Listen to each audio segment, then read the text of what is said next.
এখন থেকে তোমরা আমাকে আনএকাডেমিতেও ফলো করতে পারো। সেক্ষেত্রে তোমাদেরকে গুগলের প্লে স্টোর থেকে আনএকাডেমি লার্নিং অ্যাপ ডাউনলোড করে নিতে হবে এবং সেখানে লগ ইন করে সার্চ বাটনে শ্রবণা সাধু খান এই নামে সার্চ করে তোমরা আমাকে ফলো করতে পারো, অথবা এই ভিডিওর ডেসক্রিপশন বক্স থেকেও তোমরা ডিরেক্টলি ফলো করার জন্য লিঙ্ক পেয়ে যাবে।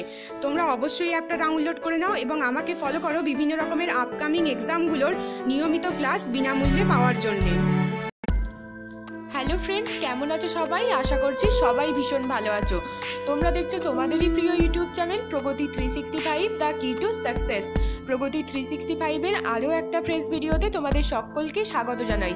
ভিডিওটা অবশ্যই শুরু করব তার আগে তোমাদের কাছে একটা ছোট্ট রিকোয়েস্ট। তোমরা যদি এই চ্যানেলের নতুন বন্ধু হয়ে থাকো তাহলে বন্ধুরা চ্যানেলটাকে সাবস্ক্রাইব করে নিতে একদমই ভুলো না, তাহলে বিভিন্ন রকমের কম্পিটিটিভ এক্সামের লেটেস্ট ইম্পর্টেন্ট নোটিফিকেশন খুব সহজেই তোমাদের কাছে পৌঁছে যাবে।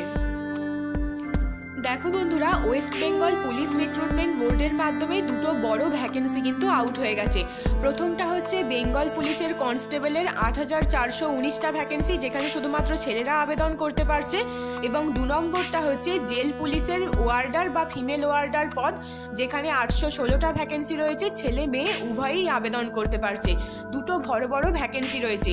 এছাড়াও আরও একটা দিক, ওয়েস্ট বেঙ্গলের হিস্ট্রিতে যদি দেখা যায় 2018 এবং 2019 পরস্পর 2 বছর কিন্তু একই পদে রিক্রুটমেন্ট হতে চলেছে। এরকম দৃষ্টান্ত কিন্তু খুব একটা পাওয়া যায় না। তাই যারা ক্যান্ডিডেট আছো তারা কিন্তু খুব ভালো করে প্রিপারেশন নিতে থাকো, তার কারণ হচ্ছে খুব বড় একটা সুযোগ আসতে চলেছে। সেক্ষেত্রে অনেকেই 2018 সালের বেঙ্গল পুলিশের কনস্টেবল পরীক্ষার প্রিলিটা পাস করেছো, তারা পিইটি পিএমটির জন্য হয়তো প্রস্তুতি নিচ্ছ। যারা একটু কনফিডেন্ট আছো যে আমি পিইটি পিএমটি ক্লিয়ার করে ফেলবো, তাদের ক্ষেত্রে বলবো যে তোমরা কিন্তু এখন থেকেই মেন পরীক্ষার জন্য প্রস্তুতি নিতে শুরু করো, কারণ মেন পরীক্ষা ইংলিশ থাকছে, এছাড়াও ম্যাথ জিকে তো থাকছে। তো তার জন্য প্রিপারেশনটা এমনভাবে নিতে হবে যাতে মেনেরও প্রিপারেশন নেওয়া হয় এবং এই ফ্রেশ ভ্যাকেন্সিগুলো যারা ফর্ম ফিল আপ করছো তারও প্রিপারেশন নেওয়া যায় একই সাথে। দেখো বন্ধুরা, প্রিপারেশনটা কিন্তু ভীষণ গুরুত্বপূর্ণ। তার কারণ হচ্ছে প্রথম থেকে যদি সেটাকে খুব ভালো করে নেওয়া যায়, সেক্ষেত্রে এতগুলো সিট রয়েছে। এছাড়াও তোমরা তো এটা নিশ্চয়ই জানো যে ওয়েস্ট বেঙ্গল হেলথের ফর্ম ফিল আপ চলছে, এছাড়াও তোমাদের জন্য পিএসসি ক্লার্কশিপের ফর্ম ফিল আপ চলছে, আর তাছাড়াও আরআরবি এনটিপিসির প্রায় 1,30,000 ভ্যাকেন্সি আউট হতে চলেছে। তো এতগুলো গুরুত্বপূর্ণ শূন্য পদ রয়েছে শুধুমাত্র তোমাদের জন্য। তো প্রিপারেশনটা যদি তোমরা পারফেক্ট করতে পারো তাহলে এর মধ্যে একটা সিটে সিলেকশন কিন্তু তোমারও হতে পারে। আর তোমরা একটা জিনিস খেয়াল করে দেখো যে এই প্রত্যেকটা পরীক্ষার কিন্তু একটা কমন পার্ট হচ্ছে জিকে। তাই প্রথম থেকে শুরু করো বেশ কিছু ইম্পর্টেন্ট এমসিকিউ এর স্টক নিজের কাছে রাখতে। তাই যে কোনো সময় পরীক্ষা অ্যারেঞ্জ করা হোক না কেন, তোমরা যেন পরীক্ষাটা কনফিডেন্টলি দিতে যেতে পারো। তো সেরকম একটা মোস্ট ইম্পর্টেন্ট এমসিকিউ এর স্টক বানিয়ে নাও। সেটা যে কোনো জায়গা থেকে করতে পারো, কোনো বুকস থেকে হোক, কোনো ম্যাগাজিন থেকে হোক, বিভিন্ন জায়গা থেকে এমসিকিউ এর স্টক বানাতে থাকো। তো আজকে তোমাদের জন্য আমার কাছে রয়েছে একটা ইবুক। আজকে এই ভিডিওর মাধ্যমে আমি চেষ্টা করব তোমাদেরকে ইবুকটা পুরোটা দেখিয়ে দেওয়ার, যাতে তোমাদের প্রিপারেশনে কিছুটা হলেও হেল্প হয়ে যায়। দেখো বন্ধুরা, এখানে পুরো প্রস্তুতি বাংলাতে, অর্থাৎ তোমরা দেখেছো যে কোনো এক্সামের জন্য যে কোনো কিছু তোমরা যখন পড়ো সেটা যদি তোমরা বাংলাতে পাও, সেটা কিন্তু তোমাদের মনে রাখার ক্ষেত্রে এবং তৈরি করার ক্ষেত্রে ভীষণ সুবিধা হয়, খুব তাড়াতাড়ি রেডি হয়ে যায়। তো সেরকমই একটা জিনিস, এখানে পুরো প্রস্তুতিটা বাংলাতে, এবং এখানে যে দুটো পুলিশের পরীক্ষা হতে চলেছে সেখানকার জন্য তোমরা এখানে ম্যাটেরিয়াল পাচ্ছ খুব ভালো করে, মানে বিভিন্ন খুব ইম্পর্টেন্ট এমসিকিউ তোমরা বলতে পারো এখানে তোমরা পেতে চলেছো। এছাড়াও তোমাদেরকে বললাম যে 2018 ওয়েস্ট বেঙ্গল প্রিলি যারা পাস করেছো তাদের মেন পরীক্ষাতেও কিন্তু এখান থেকে হেল্প হয়ে যাবে, কারণ জিকে এবং ম্যাথ প্রত্যেকটা পরীক্ষার জন্যই ম্যান্ডেটরি থাকছে, এবং আরও যে এক্সামগুলোর নাম করলাম সেগুলোতেও খানিকটা করে তোমাদের হেল্প হয়ে যাবে। লেফটার একেবারে প্রথম দিকে তোমাদের জন্য রয়েছে বেশ কিছু গুরুত্বপূর্ণ স্ট্যাটিক জিকে, যেগুলো যে কোনো সময় যে কোনো এক্সামে তোমাদের আসতে পারে। পৃথিবীর বৃহত্তম মহাদেশ এশিয়া মহাদেশ, বৃহত্তম মহাসাগর হচ্ছে প্রশান্ত মহাসাগর, বৃহত্তম দেশ আয়তনে বৃহত্তম হচ্ছে রাশিয়া, এবং জনসংখ্যায় বৃহত্তম হচ্ছে চীন। এরকম বিভিন্ন রকমের গুরুত্বপূর্ণ স্ট্যাটিক জিকে তোমাদের জন্য এই পিডিএফটার একেবারে শুরুর দিকে রাখা হয়েছে। এরপরে তোমাদের জন্য রয়েছে ভূগোল থেকে 364টা গুরুত্বপূর্ণ প্রশ্নোত্তর। দেখো বন্ধুরা, পশ্চিমী ঝঞ্ঝার ফলে কোথায় বৃষ্টিপাত হয়? Bihar, Uttar Pradesh. National remote sensing agency কোথায় রয়েছে? হায়দ্রাবাদে রয়েছে। এরকম বিভিন্ন রকমের ভূগোলের গুরুত্বপূর্ণ প্রশ্নোত্তর তোমাদের জন্য রাখা হয়েছে। এরপরেই পলিটি থেকে তোমাদের জন্য প্রচুর প্রশ্ন আসে। যারা বিভিন্ন এক্সামে দাও তারা জানবে যে বিভিন্ন রকমের পলিটি থেকে কোয়েশ্চেন আসে। তো সেই বেসিক পলিটি থেকে অনেক গুরুত্বপূর্ণ প্রশ্নোত্তরগুলো তোমাদের জন্য এখানে তুলে ধরা হয়েছে। যেমন গণপরিষদের প্রথম সভাপতি কে? একদম ভেরি ভেরি ইম্পর্টেন্ট প্রশ্ন। ডক্টর রাজেন্দ্র প্রসাদ। ভারতের প্রথম গভর্নর জেনারেল কে ছিলেন? Lord William Bentinck. Very very important প্রশ্ন। প্রত্যেকটা প্রশ্নই কিন্তু একদম বারবার যেগুলো এসছে এক্সামে ঠিক সেগুলোই তোমাদের জন্য তুলে ধরা হয়েছে, যাতে তোমাদের আগামী দিনে যে এক্সামগুলো হতে চলেছে সেখানেও তোমরা এখান থেকে কমন পেতে পারো। এরপরে তোমাদের জন্য রয়েছে 100টা জেনারেল সায়েন্সের কোয়েশ্চেন আনসার। তোমরা জানো যে জেনারেল সায়েন্স থেকেও কোয়েশ্চেন আসে। তোমাদের যে কোনো পরীক্ষার সিলেবাসে জেনারেল সায়েন্স থাকে জিকের মধ্যে। তো এখানে তোমাদের জন্য 100টা কোয়েশ্চেন রয়েছে। যে যন্ত্রের সাহায্যে বৃষ্টিপাত পরিমাপ করা হয় তাকে কি বলে? তাকে বলা হয় রেন গেজ। এক্স রশ্মি কে আবিষ্কার করেন? Wilhelm Conrad Röntgen. এই সমস্ত ইনভেনশনগুলো ভীষণ গুরুত্বপূর্ণ। তো এগুলো তোমাদের জন্য এক জায়গায় করে রাখা রয়েছে, যেখানে লেখা রয়েছে যে 100টা গুরুত্বপূর্ণ প্রশ্নোত্তর। তোমরা যারা এক্সাম দাও তারা খেয়াল করে দেখবে তোমাদের জন্য কারেন্ট অ্যাফেয়ার্সও কিন্তু এক্সামে থাকে। তো এবছর WBCS এর প্রিলিমিনারি এক্সামের জন্য কারেন্ট অ্যাফেয়ার্স ছিল 25টা মতো, যেগুলো ভীষণ শক্ত ছিল। অনেক ক্যান্ডিডেট এই কথা বলেছে।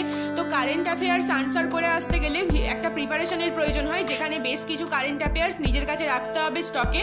একদম মোস্ট ইম্পর্টেন্ট যেগুলো, মানে ইম্পর্টেন্ট বেছে বেছে কারেন্ট অ্যাফেয়ার্স দেখে নিতে হবে, যেগুলো পরীক্ষার হলে আসার চান্স থাকে। তো তোমাদের জন্য এখানে কারেন্ট অ্যাফেয়ার্সগুলো এক জায়গায় রাখা রয়েছে, যেগুলো গুরুত্বপূর্ণ কারেন্ট অ্যাফেয়ার্স। বর্তমানে নাগাল্যান্ডের মুখ্যমন্ত্রী পদে কে নিযুক্ত আছেন? আনসার হবে নেইফিউ রিও।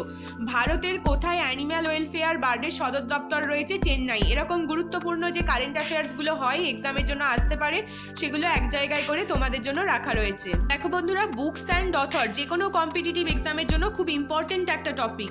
তো বুকস অ্যান্ড অথর একদম অ্যানসিয়েন্ট হিস্ট্রি থেকে যদি শুরু করি তখন থেকে গুরুত্বপূর্ণ। অ্যানসিয়েন্ট হিস্ট্রি থেকে তোমাদের জন্য পাণিনির অষ্টাধ্যায়ী, তারপরে শূদ্রকের মৃচ্ছকটিকম, এইসব বইয়ের নাম তো হামেশাই দেখা যায় এক্সামে। মিডিয়াভেল হিস্ট্রিতেও গুরুত্বপূর্ণ এবং মডার্ন হিস্ট্রি থেকেও যে কোনো বইয়ের নাম যে কোনো সময় আসতে পারে। আর সাহিত্যের ক্ষেত্রেও তাই। তোমরা জানো যে ওয়েস্ট বেঙ্গল পুলিশে যখন পরীক্ষা হয়েছিল 2018 সালের প্রিলিমিনারি, সেখানেও বইয়ের নাম এসেছিল পথের পাঁচালী কার লেখা।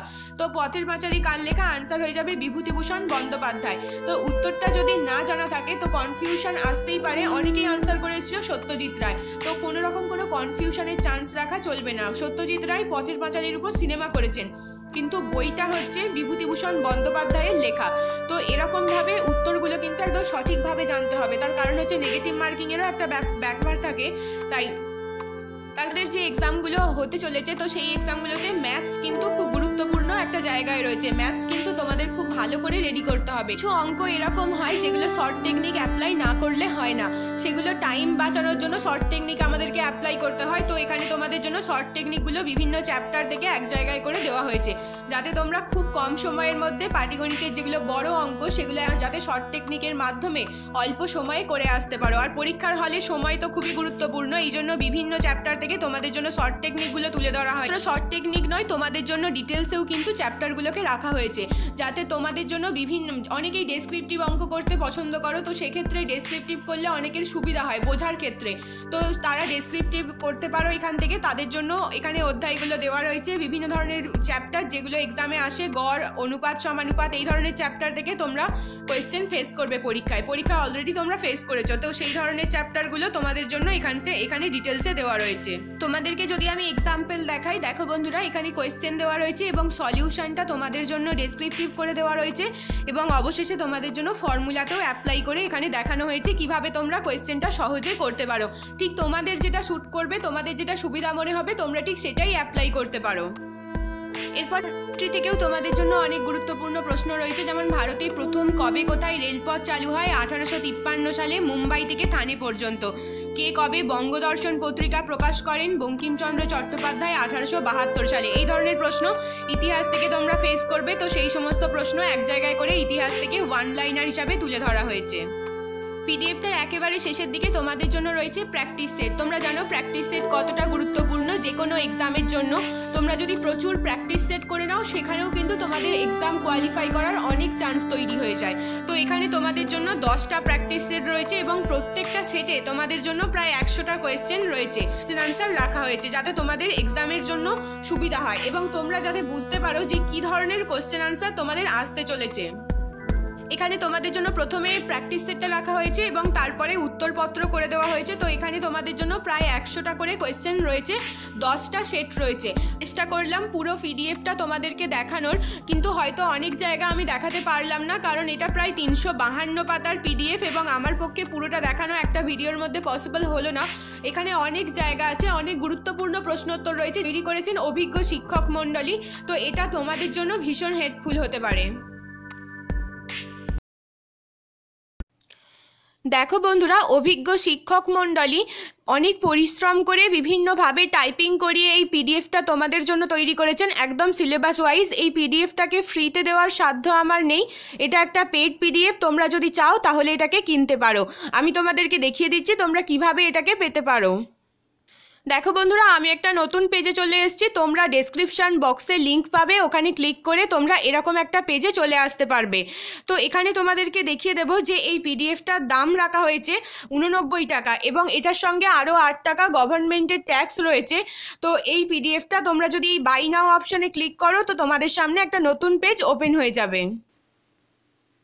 দেখো বন্ধুরা, তোমাদের জন্য এরকম একটা পেজ ওপেন হয়ে যাবে যেখানে তোমাদেরকে নিজেদের নাম দিতে হবে, ইমেল দিতে হবে, ফোন নাম্বার দিতে হবে এবং এখানে তোমরা দেখতে পাচ্ছ যে অ্যামাউন্টটা লেখা রয়েছে 89। তো এখানে এই নেক্সট অপশানে তোমাদেরকে ক্লিক করতে হবে এবং ক্লিক করার আগে তোমাদেরকে জানিয়ে দেবো যে এখানে তোমাদেরকে একদম সঠিক সমস্ত কিছু দিতে হচ্ছে। এখানে ইমেল দিয়ে তোমাদের ইমেলটা সঠিক দিতে হবে কারণ ইমেলের মাধ্যমেই তোমাদেরকে এটা পাঠানো হবে। তো সেক্ষেত্রে ইমেলটা যদি তোমরা রেখে দাও পরেও তোমরা এটাকে আবার ডাউনলোড করে নিতে পারবে। দেখো বন্ধুরা, নেক্সট অপশানে ক্লিক করার পর তোমাদের জন্য এরকম একটা উইন্ডো ওপেন হয়ে যাবে যেখানে তোমরা দেখতে পাচ্ছ বিভিন্নভাবে পে করার অপশান রয়েছে। তোমরা চাইলে ইউপিআই এর মারফত পে করতে পারো, ক্রেডিট কার্ড, ডেবিট কার্ড এবং তোমাদের জন্য নেট ব্যাঙ্কিং ওয়ালেটের মাধ্যমেও পে করার সুবিধা রয়েছে। তো এভাবে পে করে তোমরা খুব সহজেই এই পিডিএফটাকে পেয়ে যেতে পারো। এতে খুব গুরুত্বপূর্ণ প্রশ্নোত্তরগুলো তোমাদেরকে আমি দেখিয়ে দিলাম যে কতটা গুরুত্বপূর্ণ প্রশ্নোত্তরগুলো এর মধ্যে রয়েছে। তাই তোমরা যদি কিনতে চাও তাহলে ডেসক্রিপশন বক্সে লিঙ্ক পাবে, তোমরা তাড়াতাড়ি কিনে নিতে পারো এবং প্রথম থেকেই নিজের প্রস্তুতিটাকে পারফেক্ট করতে পারো। তো তোমাদের যদি এই ভিডিওটা ভালো লাগে অবশ্যই বন্ধুরা like, comment, share and subscribe করতে একদমই ভুলো না। শেষ অবধি দেখার জন্য তোমাদেরকে অসংখ্য ধন্যবাদ।